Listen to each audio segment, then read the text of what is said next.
अस्सलाम वालेकुम। आज टॉपिक जो आपसे डिस्कस कर रहा हूँ ये हमारा कॉर्पोरेट रीस्ट्रक्चरिंग एक्ट 2016 है। इसके बाद इसमें एक अमेंडमेंट आई है 2020 में भी। वो मैं इसमें आपके पास साथ टाइम टू टाइम ऐड करता रहूंगा कि वो अमेंडमेंट हमारी क्या है। लेकिन बहुत ज़्यादा सीरियस अमेंडमेंट्स नहीं है, एक या दो जगह कुछ चीज़ें चेंज हुई हैं। बाकी हमारा मेन लॉ यही है जो आपसे मैं डिस्कशन कर रहा हूँ। इसके अलावा ये लॉ जब हम पढ़ते हैं तो इसको हमें कॉर्पोरेट रीस्ट्रक्चरिंग रूल्स के साथ पढ़ना होता है, क्योंकि उसमें रूल्स में हमें ये डिफाइन किया जाता है कि रूल्स हमारे पास जो चल रहे हैं वो रूल्स किस तरीके से हमारे पास वर्क करेंगे हमारे लिए। क्योंकि उसमें ये बताया गया है कि how we have to form और रीस्ट्रक्चरिंग कंपनी, बेसिकली ये हमसे डिस्कशन किया गया है उसमें। ओके। देखिए, रीस्ट्रक्चरिंग का मतलब ये होता है when the company is in financial problem, then the company needs restructuring. जहाँ पे हम कंपनी की रीस्ट्रक्चरिंग की हम बात करते हैं। ओके। ये हमारे पास तमाम चीजें हमारे पास यहाँ आती हैं। रिसर्चिंग कंपनी के लिए we have to incorporate a company under companies act 2017, जो कि पब्लिक कंपनी होनी चाहिए, जिसकी डिटेल में भी आपसे, जैसे हम आगे इस पे आएंगे, मैं आपसे डिस्कस कर लूंगा। Corporate restructuring company means a public limited company या licensed by the commission. Licence की तमाम रिक्वायरमेंट्स रिस्ट्रक्चरिंग रूल्स में डिफाइन कर दी गई हैं। अब वो बेसिकली रिक्वायरमेंट्स वही डिसिप्लिन है जो किसी फाइनेंशियल एंटिटी के लिए होता है कि directors should be or the people of reputation trust, and the company should not do anything illegal, and all these things. These things have been detailed discussed, and I will discuss in next video in detail these things.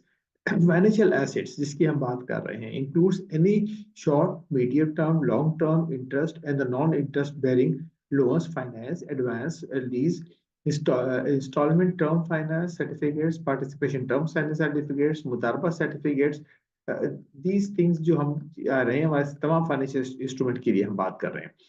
ठीक है। हमारे पास अभी जो main जो है word आएगा वो आएगा non performing asset. Non performing asset financial asset की टर्म्स में उस एसेट को कहते हैं जो जिसके ऊपर हम टेक्निकली कह रहे हैं हमें इंस्टॉलमेंट रिकवर नहीं हो रही, और हमें मार्कअप भी हमारा जो ऑब्लाइजर, एक डेफिनेशन और आएगी ऑब्लाइजर की, यानी बोरोअर, जिन्होंने हमसे लिया है वो हमें पेमेंट नहीं कर रहे।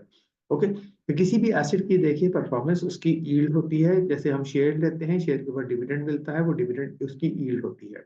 अब वो वही सी परफॉर्मेंस होती है। No share holder wants to take और have a share that is not giving dividend और द कैपिटल गेन।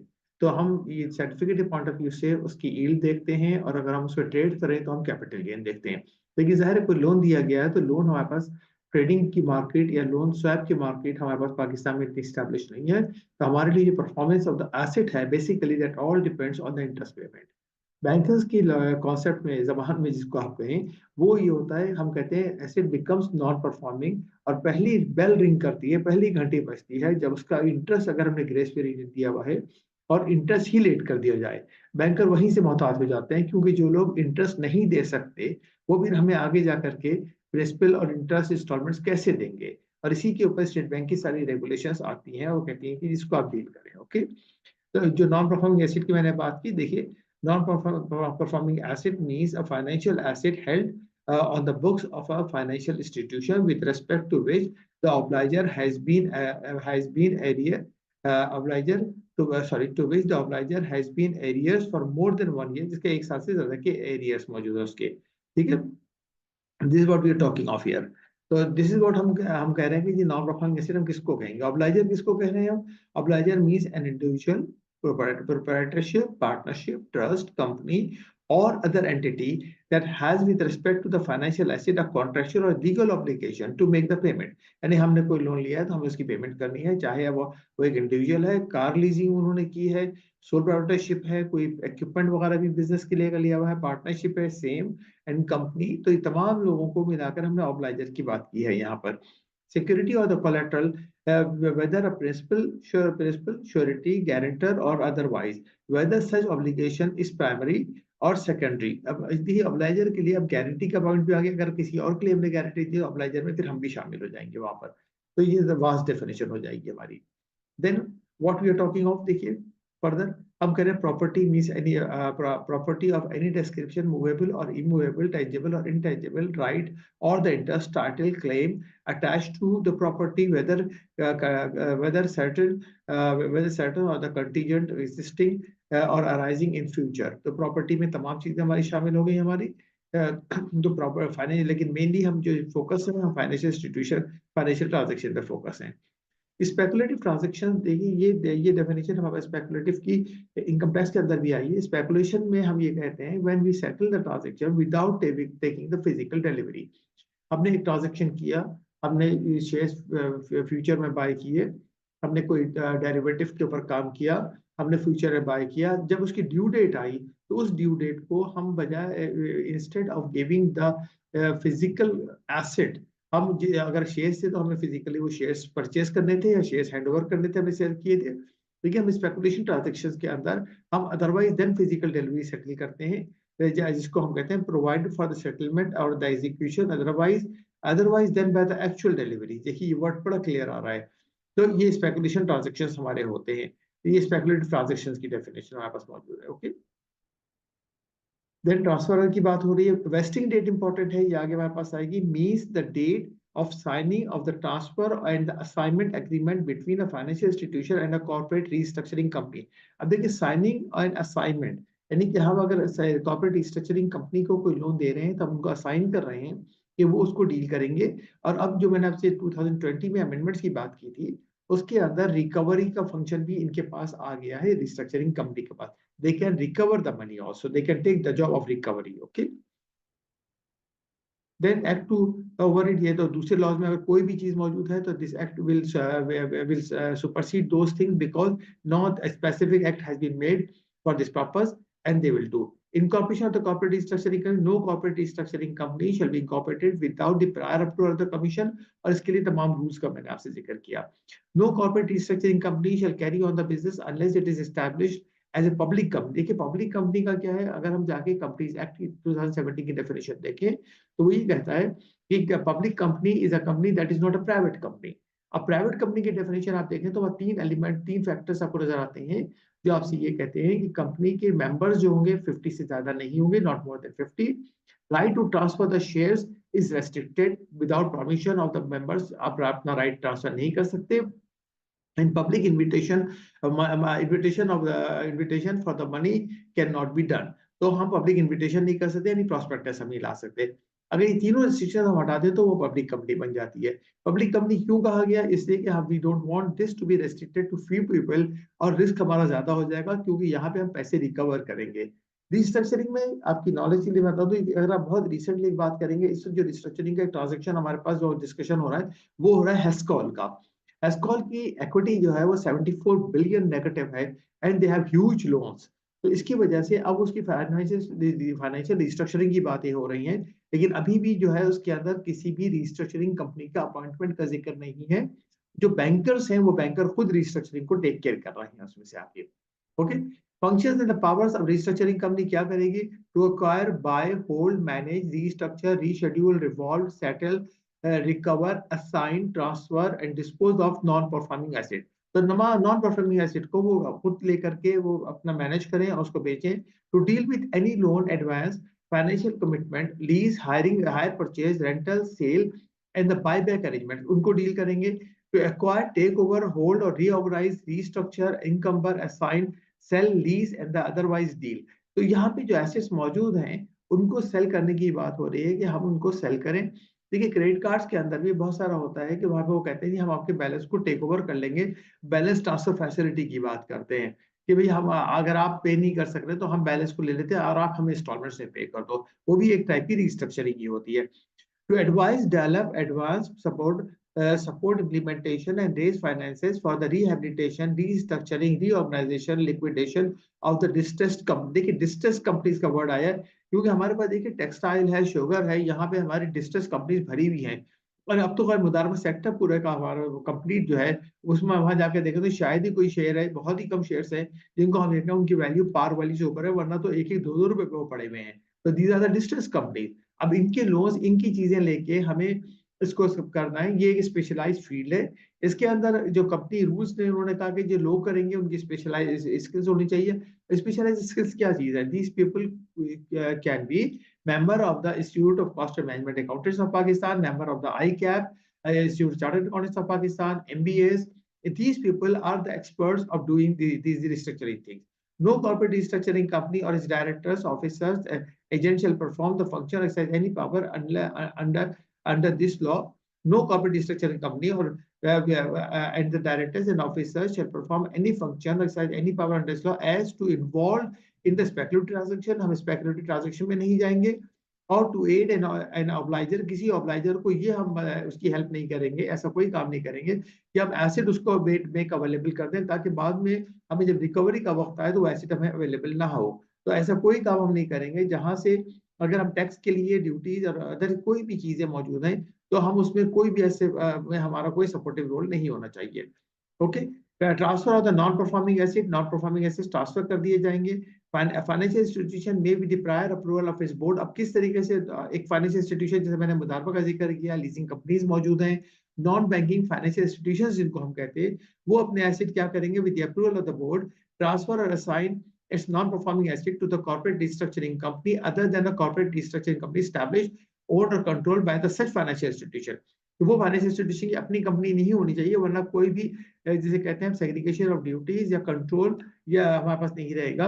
तो हम कह रहे हैं किसी और बाहर वाले आप इस रिस्ट्रक्चरिंग कंपनी को ट्रांसफर करो ताकि आपकी रिकवरी आए, क्योंकि आपसे तो रिकवरी हुई नहीं, तो आप अपने किसी उसको क्यों दे रहे हो, किस लिए करो।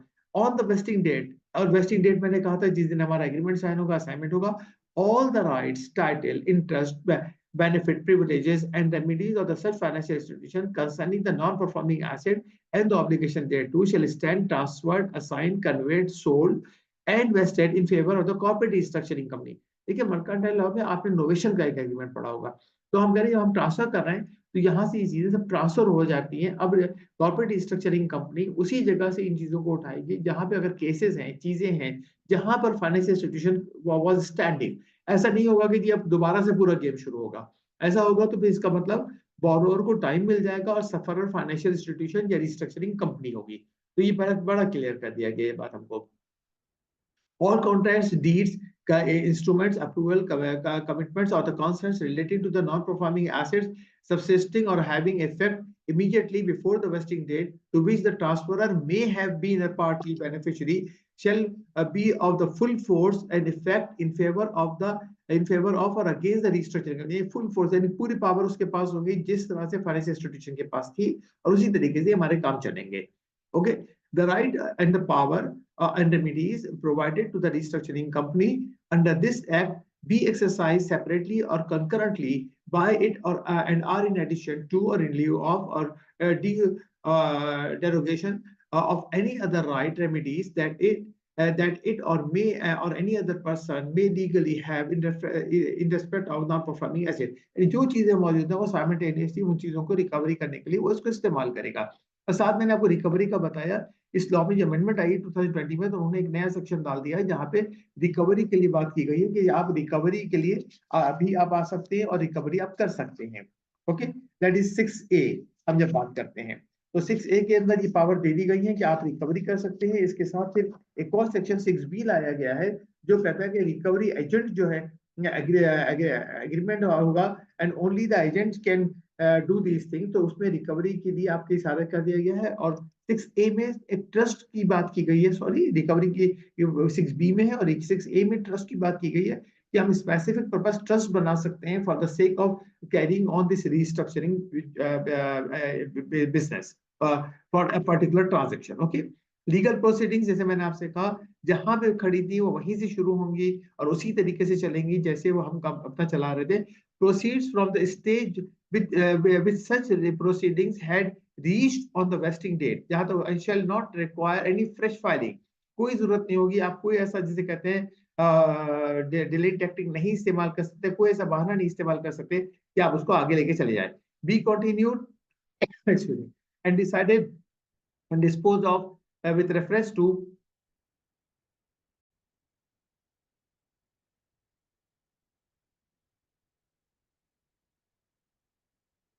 जी तो हमने लीगल प्रोसीडिंग्स की बात की, वहीं से जारी शुरू होंगी जहां पे वो थी, और उसके लिए कोई ऐसा नेसेसरी डिले टेक्निक नहीं होगी जहां पर लेके जाए।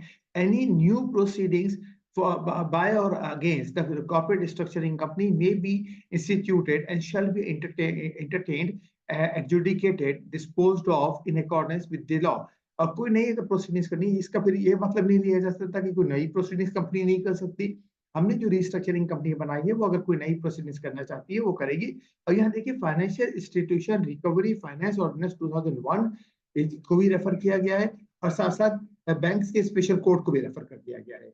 Okay, so all these things we are talking of. Then we are saying further, any reference to the transferor in the proceedings referred to in this section be record in this section. The record in the documents of such proceedings, decree and judgment, and the orders passed in such proceedings shall accept where contest otherwise requires be construed and read as therefore as reference। जो जिस तरह से उन documents को refer किया जाएगा उसी तरीके से उनकी मीनिंग्स है। इसका मतलब हाँ कोई हमारे पास ऐसा मसला नहीं है।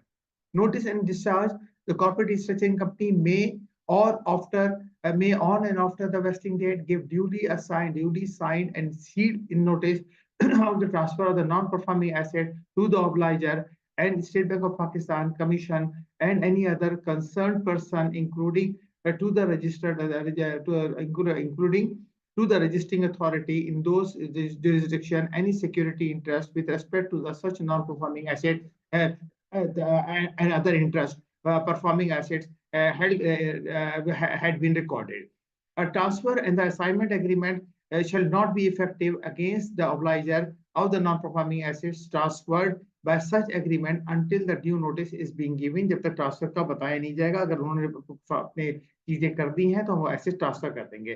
पावर टू रिक्वायर इन्फॉर्मेशन, कोई भी इन्फॉर्मेशन का पावर कमीशन के पास मौजूद है, ये कमीशन उसके लिए अपनी इंफॉर्मेशन कलेक्ट कर सकता है।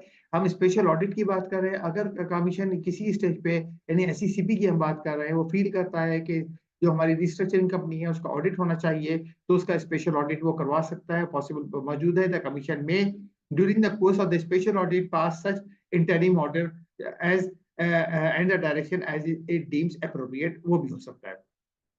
ओके, इसके बाद हमने कहा inquiry of the commission on the complaint of any concern person. अगर कोई कंप्लेंट कमीशन को रिसीव हो गई तो रिस्ट्रक्चरिंग कंपनी के मैटर्स की इंक्वायरी हो सकती है।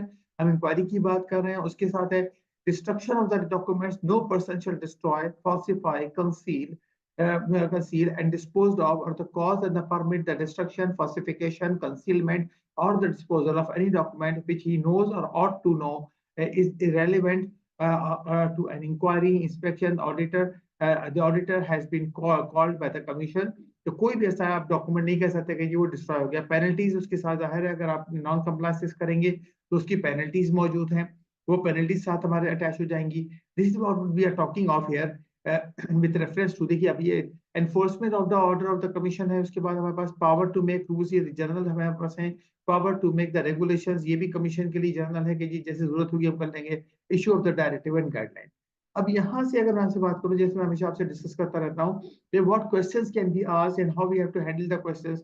There are few things with reference to definition, especially the definition of the non-performing asset, corporate restructuring company, vesting date। ये हमारी definitions हैं जिनकी हम बात कर रहे हैं, इसके साथ हम इसको लेके चलेंगे। ओके, इसके बाद हम कहें ऑब्लाइजर की एक definition मौजूद है। Then we are talking of how to deal with this thing। Then इसके साथ मैं नीचे आके आपसे conclude कर लूँ इसको चीजों को। इसमें तो हमारे साथ देखिए यहाँ पर जो आ रहा है, इनकॉर्पोरेशन की कंपनी किस तरह इनकॉर्पोरेट की जाएगी, what is the requirement, a public company should be there, इसके बगैर हम काम नहीं कर सकेंगे। फंक्शंस एंड पावर्स क्या होंगे। Then we are talking about the recovery of the function, restructuring things. These are the questions that can be asked, और इसको हम साथ पढ़ेंगे जो मैंने आपसे डिस्कस किया, रीस्ट्रक्चरिंग रूल्स के साथ करेंगे। ये दोनों मिलके आपका होगा। हो सकता है आपके क्वेश्चन का कोई एक पार्ट जो हो वो रूल से आ जाए और एक पार्ट आपके एक्ट से आ जाए, तो टोटल क्वेश्चन जो अगर 5 नंबर का है 10 नंबर का है तो उसके साथ तो मैनेज हो जाएगा। Okay, thank you very much, Allah Hafiz.